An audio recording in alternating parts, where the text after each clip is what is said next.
I agree. I mean, people are beginning to see all these institutions for the frauds that they are, right? These institutions were not designed to help people. That the whole medical industrial thing that's not designed to help people. Just the school system that's certainly not designed to help people, right? And so one by one, people are beginning to see through these institutions, and including especially the financial one. Welcome to Better Than Podcasts. Hello, everyone. Defi Darby is a dynamo. How about that? You can find her channel on Odyssey, Defi Darby. She's just launching it. She has a video up already, but she has 2 more coming out, and she has a really interesting perspective because she's never been financially minded her entire life, and then she learned about crypto, and from there it's a journey. You learn about Bitcoin or something like that, and like she said, you bend over to pick the flower up and you fall down the rabbit hole. So I was so excited actually to talk to her because she didn't come from a financial background, and she entered into the cryptocurrency world with really open, uninfluenced eyes, and so she's bringing that perspective to people on her channel, and I wanted to share her insights, share her knowledge, share that perspective with you guys, because I have a feeling that in learning how to be adaptive this year, changing the way that we think about money and currency and the monetary system, or all the monetary systems, learning about those things and beginning to think about them in a different way is going to really help us as we get on our paths and we get to be on purpose. So, and also, by the way, her laugh is super infectious. So I just hope you guys enjoy this conversation. There's so much knowledge to be had here, and there's a million different nuggets of information that you can follow as long as you want to, whether it be learning about fiat currency or the deal that was struck on Jekyll Island way back when, or if you want to know a little bit more about how the stock market works and what happened with GameStop. If you want to understand how our monetary system works today, all of those things. We go over all of this stuff along with these new technologies. And so she's bringing some knowledge to the table about some of these new technologies as well. So enjoy. I hope you guys get a lot out of it. I know I did. I really want to talk to Darby again. She is also very knowledgeable about homesteading.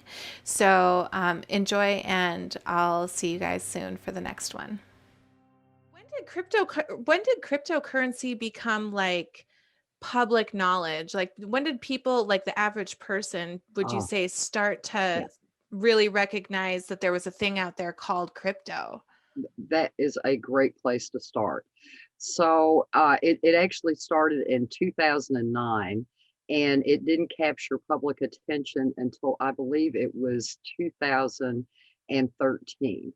And what brought it to everyone's attention was there was this website that probably most of us have heard of by now called the Silk Road, and Ross Ulbricht was offering things that you couldn't get elsewhere, right? And so most financial, like if you try to, order cocaine with Visa, they don't let you, right?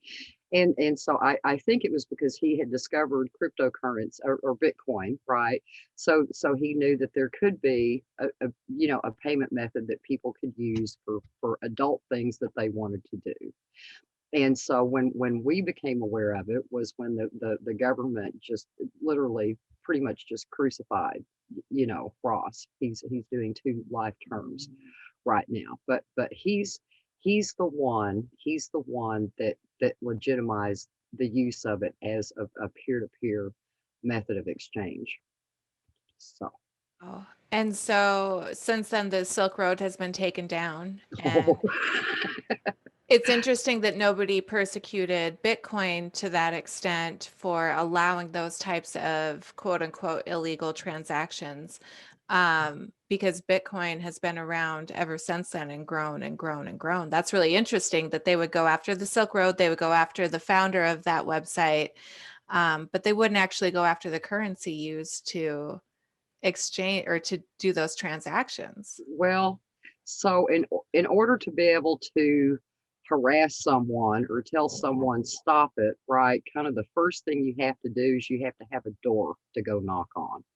And that's the beauty of Bitcoin, and that's the beauty of cryptocurrencies, is because it's decentralized, and so there's literally no one in charge. There's no one to send a cease and desist to. Would you explain decentralization? Yes.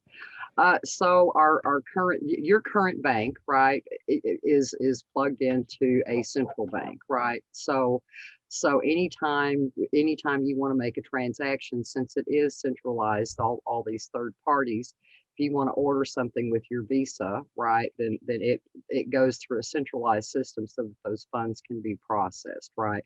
But along the way, at any point, they can deny you for any reason that they want to, and if they want to, but because it's centrally controlled, they can even take your money, right?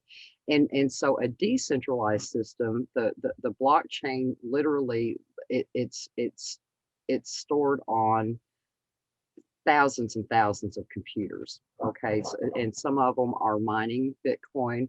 Others are just people like you and me that run the nodes on their computer. Okay, and so that's why you can't say cease and desist, because you got to track down every single computer running it everywhere. So it's a network of individuals, right? There's no central control. Whereas, if JP Morgan, if it gets in trouble, I mean, there's a door to knock on.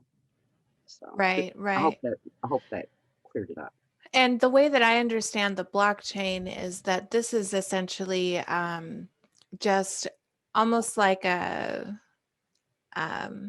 an agenda protocol or a scheduling protocol. So when things are lined up on the blockchain, pieces of information, whether that be a Bitcoin transfer or a contractual agreement or something like that, it is logged into the blockchain and then passed down the chain and verified by all of the different nodes as it passes through the blockchain. That's kind of how I understand it. Can you clarify that a little bit? Well, the way I understand it is each block. I think of each block as a page. Okay, and so if you're keeping a record of books or any kind of records, right? And if you have a book there, then you fill up each page. Then you turn the page. You fill up another page, right? So each block is specified to a certain size, and so as the transactions come in, right, then it's on a particular block. Once that block gets filled up, right, then it starts a new block. But as the new block comes in, it's connected to all the other blocks, right? And so yes, among the network, everyone is getting the same information of what is coming in on the blocks. So it's verified across the network, not just Right. one place. And can you speak to why this makes decentralized banking so much more secure? How it essentially a blockchain makes, and this is just my understanding, but a blockchain makes it impossible to create fraudulent transactions and things like that. Well, yeah, because again, if you want to commit fraud, you've got thousands and thousands and thousands of computers that you have to actively And commit that essentially fraud you on. and essentially you would have to create that fraudulent transaction on over 51% of the different nodes. Am I understanding that Oh, in order for it to be verified as a legit transaction, it would okay. have to be verified by so many different people? Okay. So the 51% attack, people don't really understand what that means, but all that means is someone attempted to make a fraudulent transaction, right? And they attempted to put it on the blockchain, right? But when all the other blocks see that it is not, doesn't match what they've got going, right? Then they reject it. And that's really all it means, right? Okay. And, and, But it's and just so another layer of security. well, the blockchain is secure itself because it's decentralized, and because there's infinite copies on there, okay? And it can't be, you can't cheat. You can't go in and change something without somebody knowing it. You can't put something that's not there there. You can't take something away that's there without the whole. I mean, it's like omniscient amongst itself, right? I Mhm. mean, it's just there's nothing that you can do over here that the whole thing is not aware of at the same time. Wow. So how did you get into blockchain? Cryptocurrency would Or sorry, cryptocurrency. it's Yeah. okay. Yeah. Part of this is learning the vocabulary, right? And I love a video that James Corbett did called the Bitcoin PSYOP. And I would recommend that everybody that hasn't seen it do watch it. You can see it on the corbettreport.com. But but what really got me interested is a couple of years ago, just some things changed. My entire life changed. And for probably 10 years prior to that, I had just not participated in money and finances at all. I was just being crushed under a student loan thing that made it. I just won't go into it, but circumstances changed, and I had to start participating in the world of money again, right? And and so I kind of had to go from just nothing to figuring it out pretty quick. And so one of the things that I ran into because I was really struggling was Robert Kiyosaki's Rich Dad Poor Dad, and basically, and I love this question, and the more I ask it every time I'm pushed up against something that I don't know how to get around. Basically, he says poor people are poor because whenever they need something, whenever they want something, they just stop and they just sit down and they go, well, I can't afford it. That's the end of it, right? And he says, people who aren't poor or rich people, he says what they ask themselves is, how can I afford it? Okay.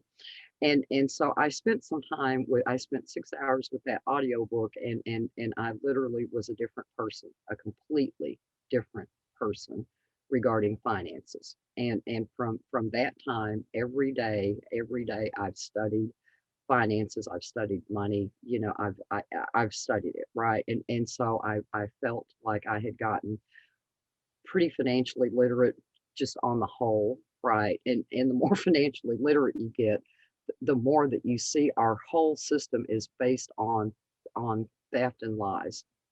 I mean, that's it, pure and simple, right? Right. Can you talk And about that from your expensive, your or your experience and your research, the information that you've come across? Because um, that is something, it's a hard pill for people to swallow, even if it exists in reality. The fact that our money system, which has so much influence in our lives, is mhm, actually a lie.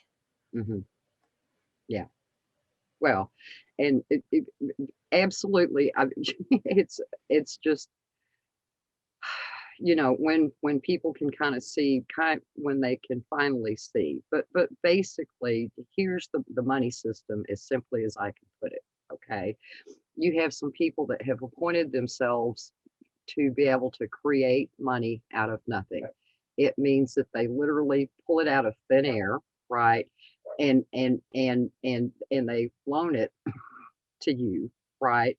And so, but now you've got to get out and you've got to work and you've got to do real stuff, right? So that you can pay them back. Well, if you can't pay them back, well, then they get your real stuff. I mean, either way, what it does is it shifts everything to them, every single last thing, right? Because it's theft.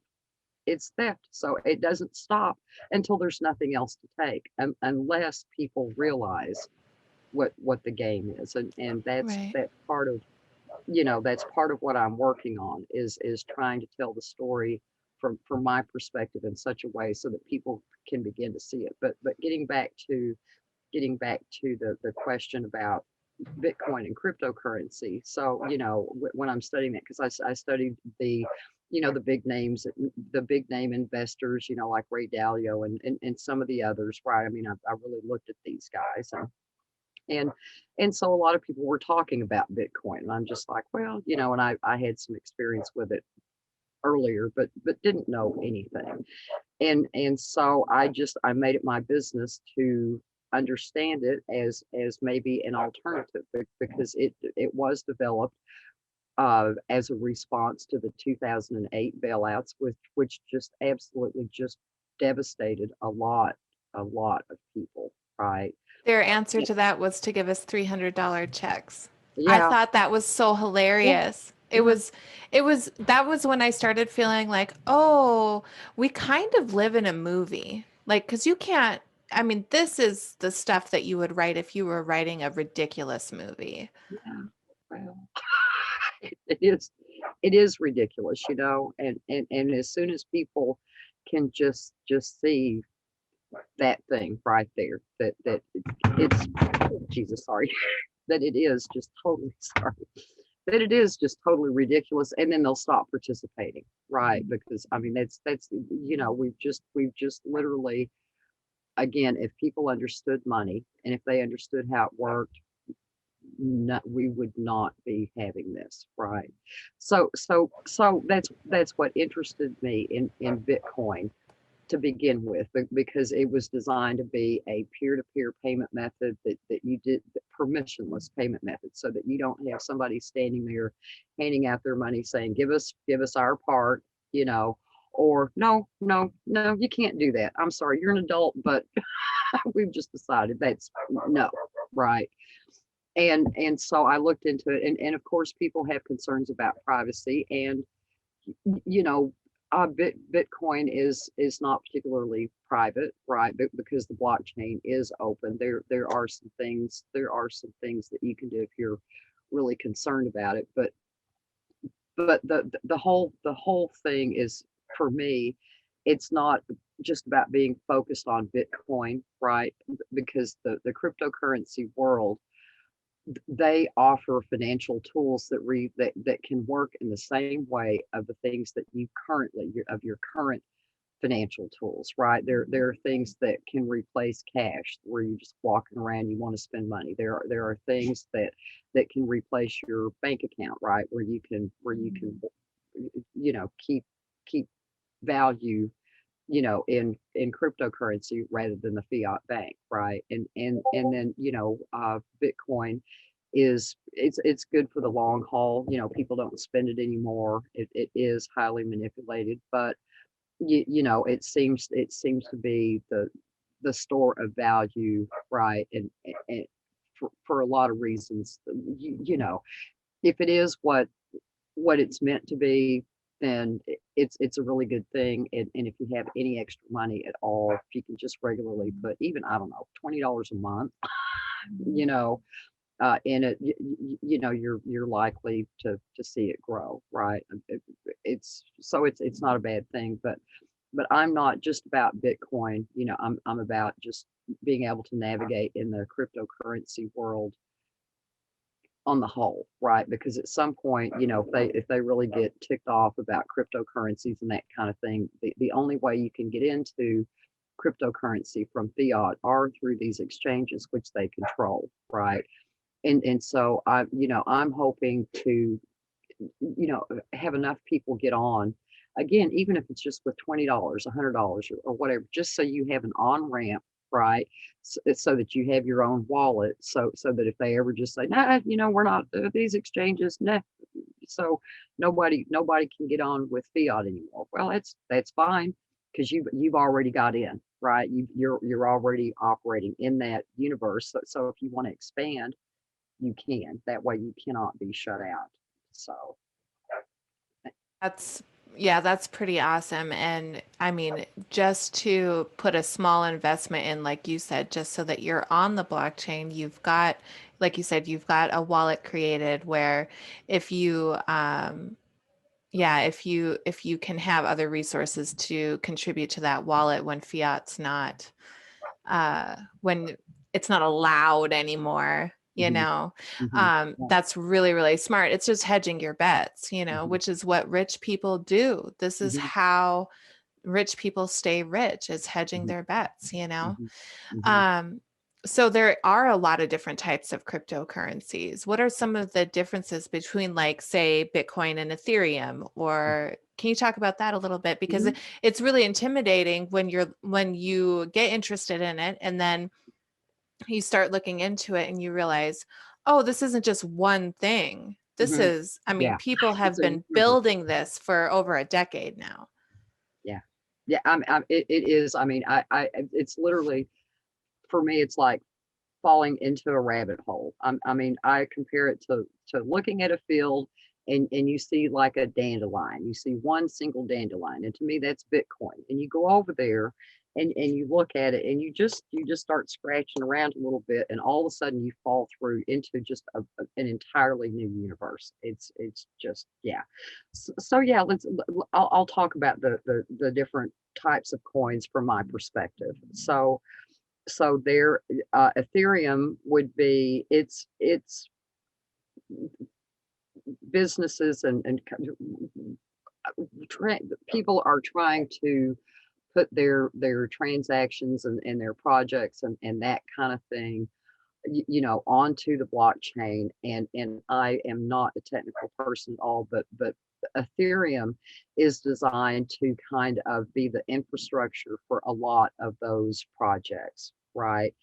And you have to basically buy tokens, which they call gas, that pays them for whatever you're doing on the network, right? And so I look at Ethereum as, if I put money in Ethereum, I look at that as if I were looking at buying stock in like Apple or Amazon or Microsoft, 10, 20, 30 years ago, however long ago, right? Because this is, whether Ethereum is the end all be all of the infrastructure, there is an infrastructure being built that this is the way the world will do business, right? And so if you, again, if you just, in my opinion, if I just put my money in there again, just so much every month or whatever, just go off and forget it, right? Then at some point, if I'm right, it could be really big, but so it's, Ethereum to me is more of an investment because I'm not technical. I don't know how to build those projects yet, right? And then there are privacy coins. And so for people that are real serious, I mean, they're not interested in trying to, get rich and make money off these, they're off cryptocurrency. They just want to peer-to-peer exchange privately, right? So if you're using those, then those, as far as I know, are private, and they are just between the two parties. And so, that's, if you're a business owner, or if you've got a side hustle, or if you've got something going like that, that's a great way to get paid. That's a really great way to accept money. Okay. And then there are just, just the regular, where you more or less kind of spend it, right? And a couple of those examples would be like Lightning Coin or Bitcoin Cash. And Bitcoin Cash is pretty easy for anybody to use, and it's also easy to help merchants get set up. So I plan to be spending time this spring trying to help people just get, because you can use it on your mobile wallet. You can just, everything you can just get set up right there, the basics explained. And so that's one thing that I'm going to be doing with the farmers markets and stuff like that this spring, just going around just to people I know are doing side hustles, small businesses, and just helping them to start networking, with using these currencies. And then the last one, which I haven't used very much because this is an area that I'm exploring, but the last type of coin is what they call a stable coin. And so what you use that for is if you are basically trading and investing, say that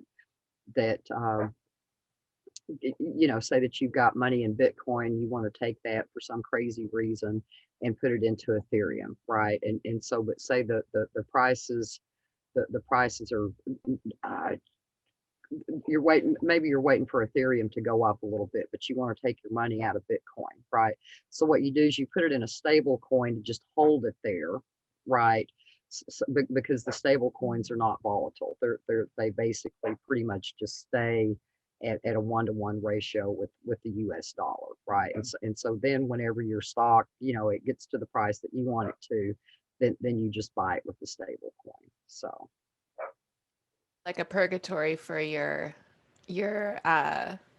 decentralized currency for your yeah, coin. Okay. yeah, it's just a safe spot for it to hang out. Okay. Oh, that's Mhm, pretty cool. I hadn't heard of stable coins before. Could you give me an example or two of those? mhm, Some names? mhm. Yeah, there's the DAI, which is DAI, which is the only one I like because it's decentralized and it actually is it's verifiable that it is backed, right? The most popular stable coin is Tether, and you may have heard of a lot of controversy lately about Tether, whatever, and it's pretty much I'm simplifying quite a bit, but it's pretty much run by the same folks that bring you the Fed, and it pretty much operates the same way. So there may or may not be as much tether out there as they say, because again, they can make things up, right? But That's really important that you just pointed that out, that not only are like the common folk like getting into this, but like huge financial organizations are getting into this. The government agencies are designing and developing these types of currencies. I mean, even Facebook has their own currency now. It's not just something that some computer nerds are playing with. It's not like they're trading cards. Like, this is real, actual exchangeable currency, and people in the highest levels are taking it seriously. mhm. Well, and I'm glad you mentioned Facebook having their and it that's what it is. It is a currency. It is a digital currency uh, as opposed to crypto. And so again, a digital currency is modeled after the fiat model in that we can just make it up and assign it and that kind of thing. And with Facebook, again, it's very centralized. They know exactly everything that you're doing, if you go through that gateway. And so, they hope that people won't know the difference between what they offer, right, versus real crypto, which again, the thing that crypto is based on cryptography, right, which means again back to every block being all the information being on each block and it doesn't change, right? Right. So again, it's not manipulable, but the digital things like from the Fed and from Facebook and that kind of thing are. So I just wanted to just throw that in. Perfect. Yeah, Yeah, that's perfect, because not all digital currencies or coins are created equal. yeah. There's a specific reason why Bitcoin, for example, is on the blockchain, and because it's addressing all of the issues that people have that cause problems with fiat currency. And I don't know, but I suspect that quite a few of my listeners might not understand exactly what fiat currency is. And so I just real quick, you guys, and I always encourage you guys to go out and do your own research. There's wonderful books about this. If you want to start, I would say the best place to start is The Creature from Jekyll Island. If you haven't read that book, it explains how our, members of our government got together and decided basically how to rob the American people. That's how they did that. Um, and then, but the main thing to understand about fiat currency is that it like you say, it's printed out of thin air by a centralized bank. And the reason that they are motivated to do this is because as they produce this money, this currency, and loan it out, they're loaning it out with interest. And so when you say are a business owner or anything like that, you go to your local federal credit union and you borrow, say, $100,000, the credit union is going to charge you interest on that loan. And the part of the reason why those interest rates can vary is because the Fed actually tells the banks how much they have to pay back in order to give you that loan. And so basically, we are constantly borrowing more money to pay back interest that we already owe. And this has been going on for decades and decades and decades. And the only way to pay back that interest is to borrow more money. So that is what fiat currency is. And you can say, well, I know because I've talked to people who use this argument. They're like, well, that doesn't really makes sense. It can't really work that way because our dollar actually has value. It's based on a gold standard or whatever it is. But what they don't understand is that back in the 70s, Nixon made a deal with Saudi Arabia so that we didn't have to be on the gold standard anymore. And what they did was create the petrodollar. And that means that anybody who wants to buy a resource from Saudi Arabia has to buy it in American dollars. And that's how we've been able to keep an ever inflating currency at a stable value is because of this agreement with another country. And I don't even want to go into the repercussions of that, how we are supporting Saudi Arabia or, what has happened since that agreement took place. We don't really need to get into that. You can look into that. But so just so we're clear, so everybody understands truly that our dollar doesn't have any value. And so just like they're creating the American dollar out of thin air, this is how cryptocurrencies are minted. This is, they decide we're going to create Bitcoin and we're going to create this many of them. And then that's how much there is. And based on the interest of that currency, determines the price or the value of it, which is kind of how it should work. Exactly.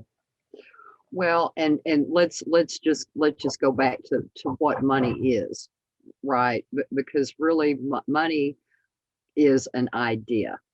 It truly is, and what it represents is it represents our labor or our time or our skills, right?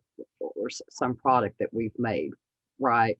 And again, because we can't barter everything, right? It's just not practical, right? So we that's what humans do. They come up with something that says this will symbolize our value. This is how much value will be attached to it, so that we can exchange these units, right? And in order for that to work, the weights and measures have to be accurate. They have to be honest, right? And what we have today, there are no there are no weights and measures, right? I mean, listen, if you and I seriously, if we could just start grabbing a paper and writing on there, and if we could get people to take them and give us what we want, how long would it take before our whole life would be completely different? I mean, Mhm. if we could somehow sucker everybody into giving us the real valuable stuff for Mhm. just paper we made up, right? But Yeah. I mean, that's the world that we're living in. And this is how I put it to people. They'll we've all been told our whole lives money doesn't grow on trees, but Mm, it's made out of paper and cotton. And yes, it grows on literally grows on trees. And we yeah. can create money whenever we want. And something else that I've been thinking a lot about lately is this is really evident in the Christian community and the New Age movement, this idea that, money is evil or money has a negative energy to it or something like that. So it's something that you don't want to participate in. But Mhm, really, like you said, money is an idea, money is an agreement, and you can use that as a tool. mhm, It's not something that you have to be afraid of. It's not something that will corrupt you. Um, because you already are who you are. If you're not a bad person, money isn't going to make you a bad mhm, person. It's mhm, a tool. It's a tool to be able to serve your own purpose in your life. mhm. Well, and I'd like to clarify just a little bit more, but because money and currency are two different things. And what they've done, right? What they've done is they've taken real money off the table, right? Real money would be something that represents something that cannot be lied about, something that cannot be counterfeited. And so in this case, something like silver or gold would be money. Okay, but because it is indeed real value, or has been for 5,000 years. Again, that's what makes Bitcoin, not the other cryptocurrencies in this case, but just Bitcoin valuable, right? Is because it cannot be duplicated. You cannot create more of it. Can't Right, inflate the right, price of it. You right, can't, yeah. right. And so, but currency, on the other hand, that's the stuff that's made up out of thin air, right? And so it's the currency that gives the money the bad name because people don't understand, right? And so currency, yeah, it's evil, it's wicked, because I mean it's born literally out of lies and theft, right? And so what but the reason that the people that that create currency, right? The reason that they like it is and this is what rich people do that aren't even involved in the system, but they understand that currency is not money. And so when they get paid, right, when they get a chunk of money, whatever needs to go for expenses to run things, that's fine. If they have a surplus left over, they do not stack it up in cash. They look around for an asset. They look around for something that has value that they can convert that into, because fundamentally this is the difference between rich people and poor people, is because rich people understand that this stack of cash, the only value that it has, it once you get all your expenses taken care of, is to convert it into Right. something with real value. Right. Darby, that's deep. Well, I mean, but that's like essentially the thing, like understanding that um this thing that we all trade and kind of revolve our lives around is um its only value is what it can get you.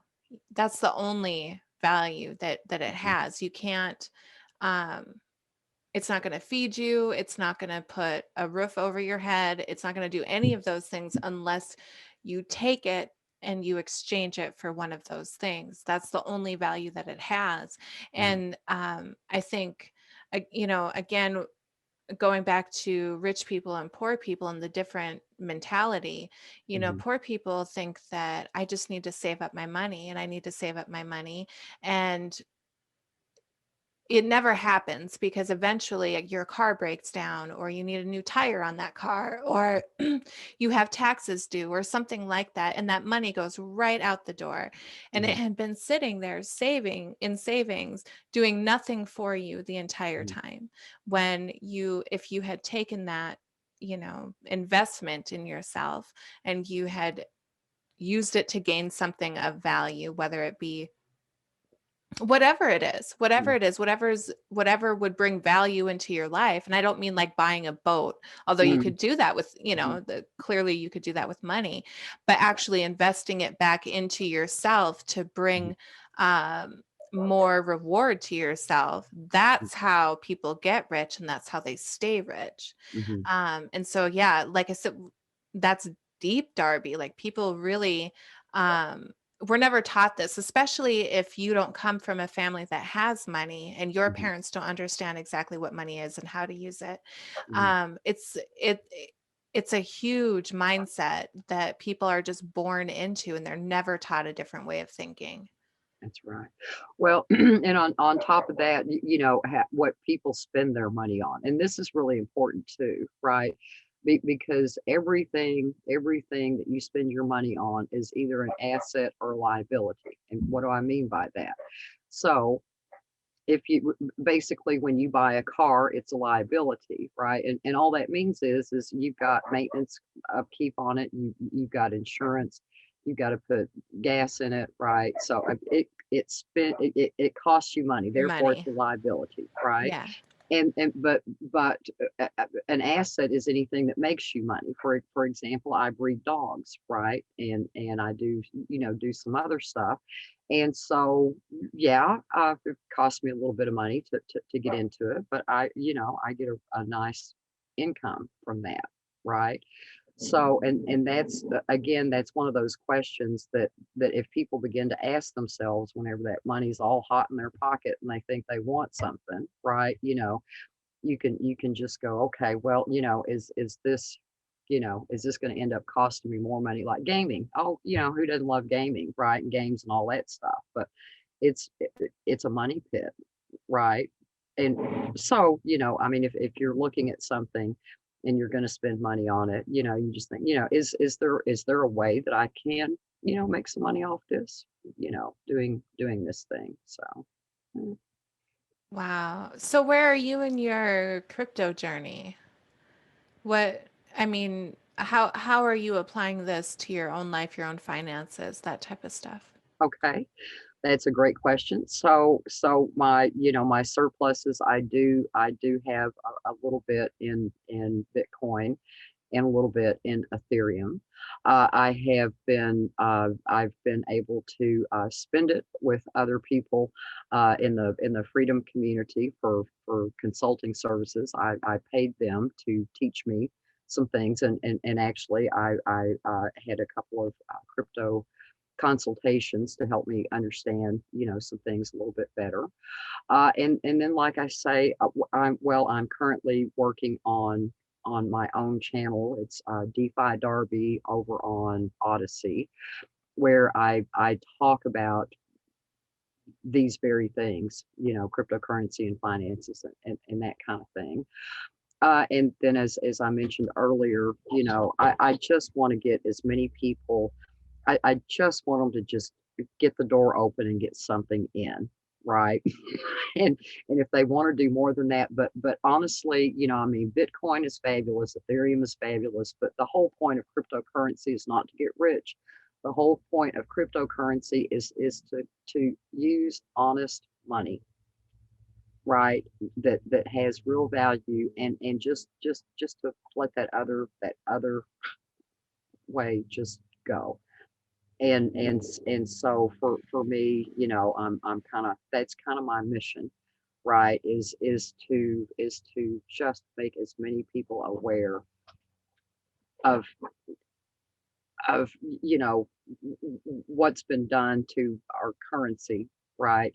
And how we can reconnect with real money, and so that's what I'm doing. And I'm just, I wish I could sit here and tell you I'm 100% in it, but it's not something that you just dump into. It takes time. And so I'm trying to get there. So and look around and see everything that's going on, so that I can, whenever somebody comes in, I can say, oh, this is what you need. And I can just go here, and Mhm. like you were talking about at the beginning, so you don't have to take months or years to figure it out and make mistakes, right? I, Mhm. I just want to make it really easy for people. How long do you think before, like, you'll be able to go to the grocery store, fill up your shopping cart, and pay for it with one of these cryptos? Uh, Technically, you can now.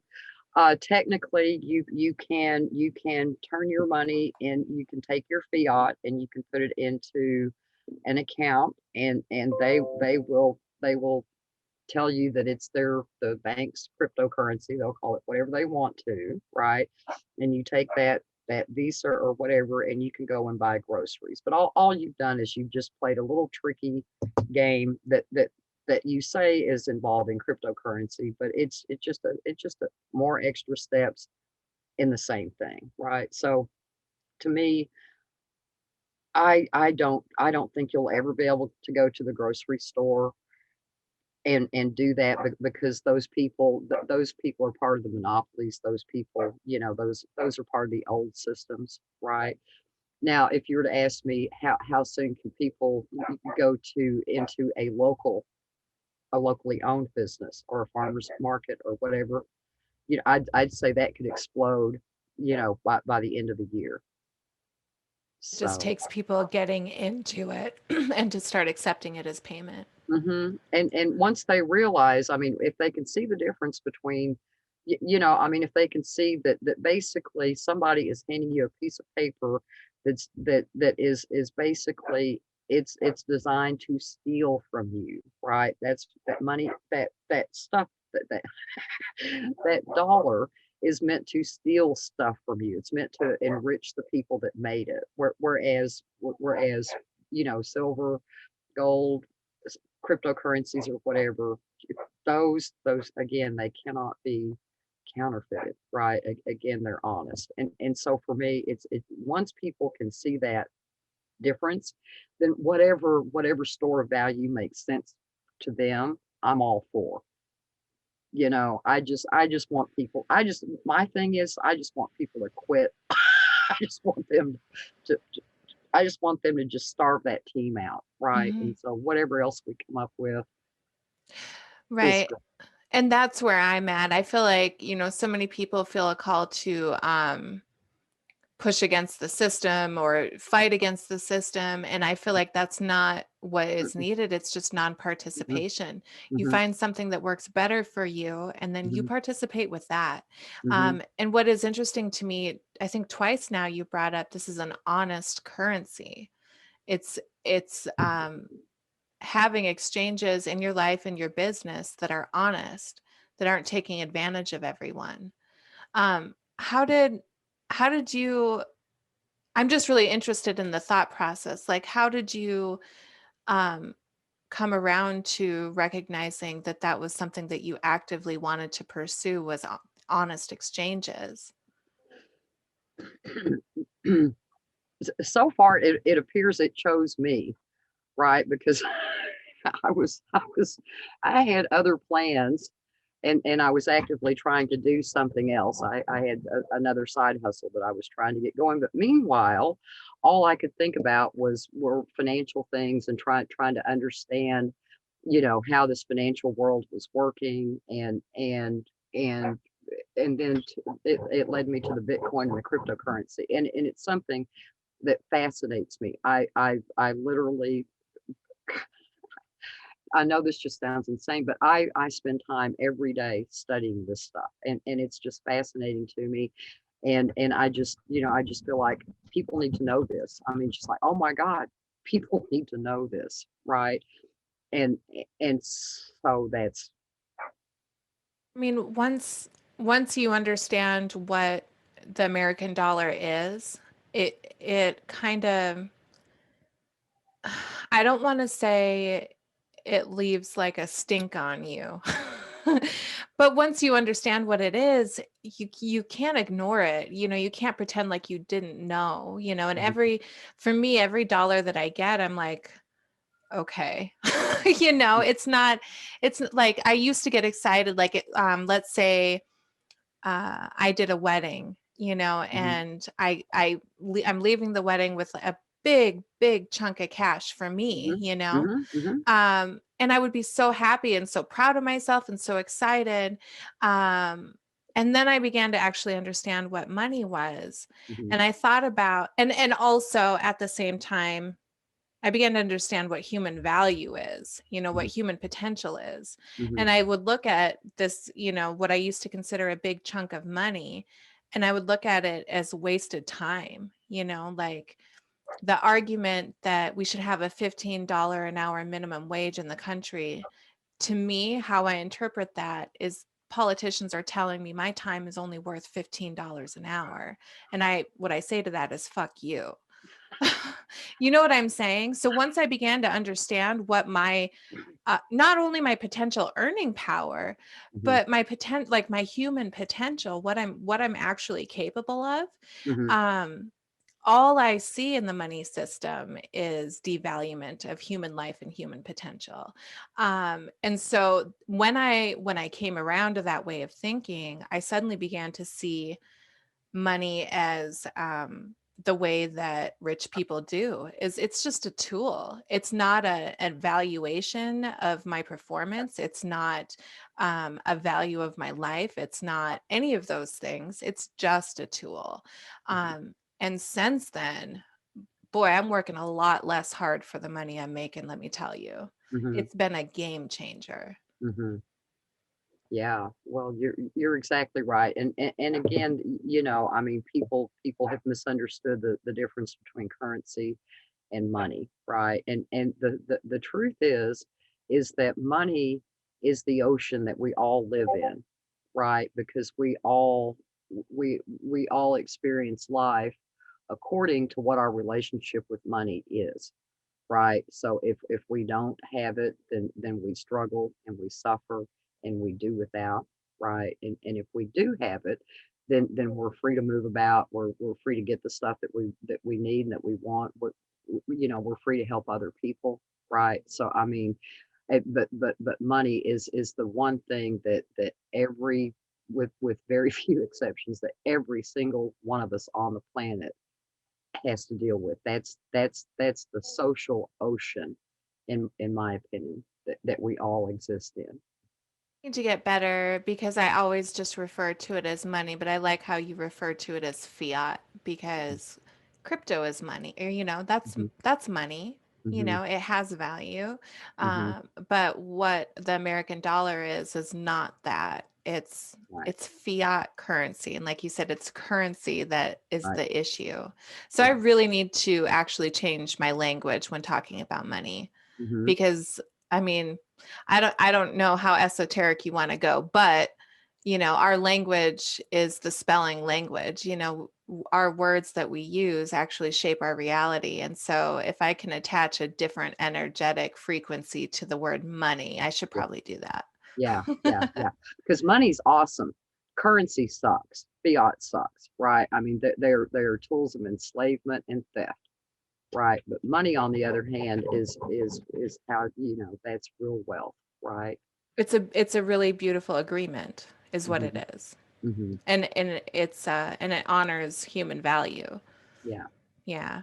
And it's based on honesty. It's based on trust, right? But Hmm. and that's the beauty of blockchain, and that's the beauty of the cryptocurrencies is because they're what we call or what's called trustless, right? So I mean, right now we have to trust that the banks are taking care of our money. We have to trust that they'll allow us to make these purchases. We have to trust that they won't go under. We have to trust, right? But with the cryptocurrencies and with the blockchains, it's all trustless because it's just there for everybody to see, right? You don't have to trust any third party because it's just all laid out. That's Right. the other beauty of it. Yeah, and what happens? Here's my question. What happens if somebody abuses this technology? They do try to create a fraudulent transaction or something like that. What is the consequence for somebody who tries to pull that off? Are there any? Hmm. They just don't get it. It just It, doesn't work. it just doesn't work, right? So I mean, it's just and it's it's just not really possible at this point. That's not to say that something won't be possible, Oh, with technology. Yeah, there's later. somebody working on this right now. Oh, sure. Yeah. Yeah. Yeah. But the other interesting thing is because in my opinion, they have tried to kill Bitcoin. Well, they did try to kill Bitcoin, and here's what they did. What they did was they did keep it from being the peer-to-peer exchange of value that it once was, right? And they did turn it into a store of value, but when they tried to kill it that way, what they did is it's kind of like the multi-headed hydra. So what happened is when they try to chop that head off, then you had things like Bitcoin Cash, and so now then you literally have thousands of other coins, right?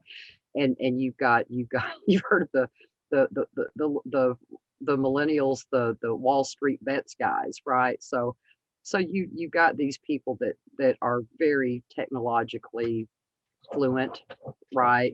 And they understand money, they understand currency, they understand what's going on, right? And so you've just got literally probably innumerable armies of really brilliant people out there who are just as aware of these problems that you and I are, and they are actively working on real solutions, you know. Um, can you talk a little bit more about the whole GameStop fiasco? You know, don't know a whole lot about investing, and I learned a lot about investing this past week just from listening to a number of interviews. But here's what I can tell you I learned, right? What I learned a new term this week. It is called a naked short. And basically what that means is that's another word for fiat. They just they just make it up out of thin air. They just make it up. And that was how they basically got their heads in the noose, is because some of these really smart guys, they were looking at the charts and they saw that there was 40%, there was 140% stock out there. Well, there should only be 100. And so they knew that whenever it came time to settle up, that 40% that didn't exist was going to be a problem, right? And so they basically just beat them at their own game. But that's what they were doing to GameStop is they systematically go in and they find a struggling company like that, and they just destroy it, and meanwhile they put billions in their pockets, right? Yeah, uh, it's just for my listeners' benefit. So my understanding, and I was familiar with short sailing because, or short selling because of kind of all of these hijinks that Wall Street has been up to over like the last, since before 2008, but especially like over the last 5 years, there's been some interesting stuff happening. And so the way that I understand it is that, when you short sell, which I don't really have a problem with short selling, you should be, if you're going to participate in the stock market and you think that a company is overvalued, you should be able to say, I think this company is going to drop value. And mhm, if you're right, you make money off of that. The mhm, 140% that you're talking about is mhm, when all of the stocks are sold, mhm, but people say, well, I think this company is going to fall, or their value is going to fall, so I'm going to borrow stock from you and I'm going to bet that this stock is going to fall. mhm, What happened with GameStop is when the Reddit users decided, like, wait a minute, GameStop has actually quite a bit of potential value. They've got contracts with Microsoft. They're really working on a legit business model, considering where these other tech companies are going to be in the future in the next 18 months. And these guys have a chance to really redeem their business, which has always been a retail business. And so they saw potential value in this stock. They started buying the stock, and when they started buying the stock, the Reddit users, the value of the stock went up. But what happened is that all of those Wall Street hedge fund managers, this is so beautiful. This is so beautiful.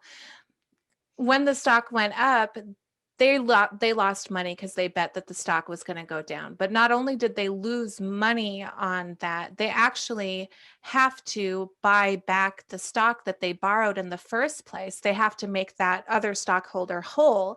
Mhm. So as they buy that stock back, that drives the price up even further. And now they're losing even more money. And it's become a snowball Mhm. that was not going to stop rolling until the feds and the hedge fund managers and the president of NASDAQ and all of these people went on the news and said, this isn't right. Poor people shouldn't be able to manipulate the market the way we Mhm. do, and we need regulation. I Mhm. was floored. Yeah. I was floored when I saw the president, the CEO of the NASDAQ Yeah. on CNN's whatever channel. See, what I don't even know. Who cares what network it was, calling for regulation that they have been actively fighting against Mhm. the entire lifespan of the stock market. It is Mhm. really incredible, and that's why I say it's beautiful. It's Mhm. beautiful to watch them show their true faces Mhm. when they realize, oh, poor people are just human and they can Mhm. do the same things that you can do. Oh, Mhm. shocker. Mhm. Shocker. Absolutely. Yeah.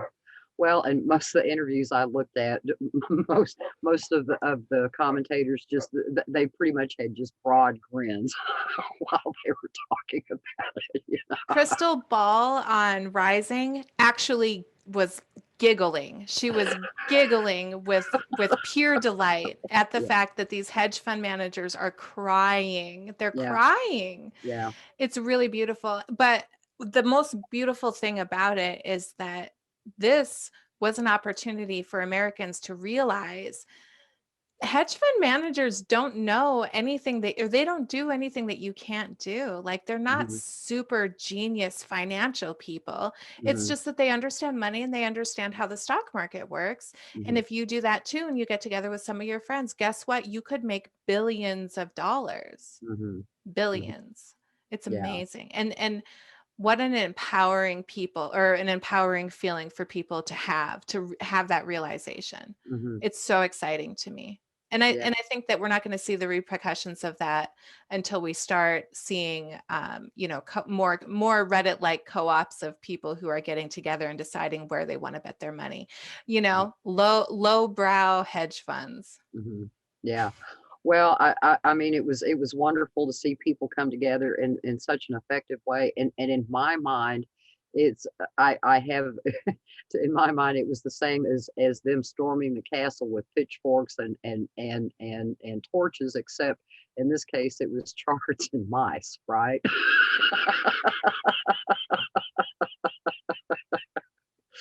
Nobody got to have their head taken off. Nothing Well, like that had to it's happen. Hedge yeah. fund managers are, you know, I, I don't know how many of them have actually gone out of business since this happened, but I mean, that's the price you pay if you want to play with the stock market, guys. Yeah. You know? It's and I think a lot of times that names are kind of telling too. And I think it's interesting, because Wall Street has been a rigged game from day one. It's a creation of the CIA and the Fed. And what was this for them? This was a game stop, right? This was a game stopper for them, So I just love it. Kidding. And I was actually, yeah, I was thinking about that as well. I was like, how fitting that the company was called GameStop. Yeah. Um, and also, the Reddit group, Wall Street Bets, you know, that's all it is. Wall Street is betting, and somebody got in on the card table that they didn't want to be sitting at the card table, and that's why they're so upset. Yeah. They're so upset. Yeah, well, somebody figured out the angle on their game and beat them at it, right? And that's what these technology whizzes do, is they're always poking they're always poking, looking, looking for the way to get past something, or they're always looking for the back door, right? They're always looking for the hole or the angle, right? And so good for them. Yeah, absolutely. And like I said, the most exciting part of it is that they've proven to like the average person that you don't have to keep thinking that you're powerless. You don't have to keep thinking that this type of knowledge is unattainable, you Yeah, know. But right. also, it couldn't have happened without that community. Hmm. That's the most important part, really, is like it Yeah, could not have happened unless all of those guys decided to get together and be like, you know what? I think we could make some money. yeah, And they believed in their strategy and they implemented it. And yeah. it, And you're exactly right. It is the power of the individual networking with other powerful individuals. I mean, it's simple but effective, Mhm, mhm. which is completely opposite of the collective, where your only job as an individual is to suffer as much as possible for the good of everybody else, right? And so, big difference between a collective and a strong network. I think what this is so beautiful because it gives people a chance to see this working in action. But like I said, I don't think that we're going to really see like the real repercussions of this until people who are inspired by what happened with GameStop and Reddit Hmm. go out and they start creating those communities themselves. And once Hmm. that happens, like, I mean, you give the American people about 6 months, I would say, to really get themselves in order and get themselves organized with other people who are empowered. They build Hmm. that network that you're talking about, and um, it's going to be amazing. Hmm. I Yeah, am thrilled. Um, yeah. and it's going to be interesting to see what the government does with regulations going forward. And I don't really have any disillusions about where we are in the country right now. I think that this type of regulation is going to be recognized for what it is, trying to keep the little guy down. And Hmm. the people aren't going to have it. They're not Hmm. going to have it. There's going to be some sort of backlash Hmm. if they try to keep the little guy out now. Hmm. Yeah, I agree. I mean, people are beginning to see all these institutions for the frauds that they are, right? These institutions were not designed to help people. That the whole medical industrial thing, that's not designed to help people. Just the school system, that's certainly not designed to help people, right? And so one by one, people are beginning to see through these institutions, and including especially the financial one. you know. Right, right. Well, Oh, this is such a joy. I'm so happy I found you, and this is, I just love visiting with you. So yeah, awesome. yeah, Yeah. yeah, yeah. Okay, yeah, and I'll be happy to talk with you anytime. Anytime you want a tarot reading, anytime you want to come on the podcast, you got something you want to get out there, whatever it is, you just let me know. Oh, thank you. Thank you Yeah. very much. And maybe I'll invite you to mine too once I get stuff figured. I'm having to figure all this stuff out. So, but yeah, I'd love to have you, because you know so much about so many things. and Yeah, I and mean, just think about what you would want to talk about. I'm kind of a jack of all trades and master yeah, of none, but yeah, that's really valuable, you yeah. know. Well, and I have my solutions podcast, and that I'm starting, right, and that's where I'm going to be doing the farmsteading and other things. But I think what you're doing with the tarot is really important, and I'd love to have you come on and talk about that, because that helps people, because we can only do what we believe we can do, right?